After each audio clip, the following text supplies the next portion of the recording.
Aí pessoal, vamos fazer uma plaquinha de bruxismo. Recortei o modelo. Essa aqui é a mordida em cera. Vamos montar ele no articulador. Aí colocamos no articulador. Tem que deixar um espaço para fazer a acrelização.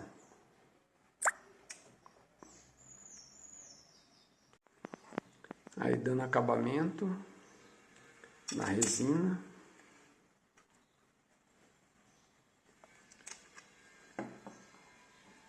Agora nós vamos tirar do modelo e dar continuidade aqui ao acabamento.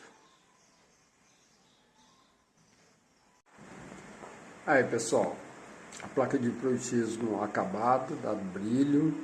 Olha só, isso aqui vai evitar o ranger dos dentes, aquele estalo na mandíbula, né, no côndilo mandibular, aquelas dores de cabeça.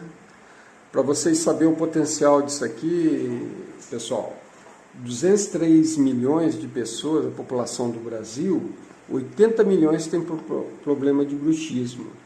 Só as crianças são 25,8%. Isso dá mais ou menos, quer ver um cálculo aqui? Dá quase 53 milhões só de criança que tem problema de bruxismo.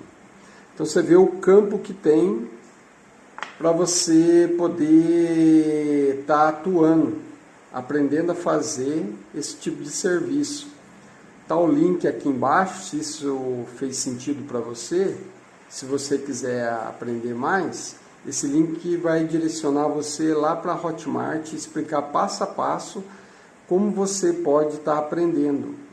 E você não precisa ser protético não, você pode aprender e oferecer para os dentistas aí.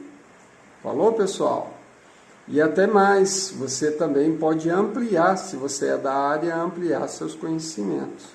Olha só, uma placa rígida e que resolva o problema das pessoas.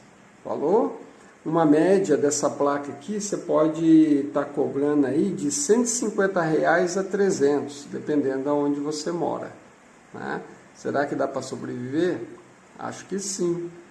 Quer saber mais? Aperta o link aí embaixo. Um abraço.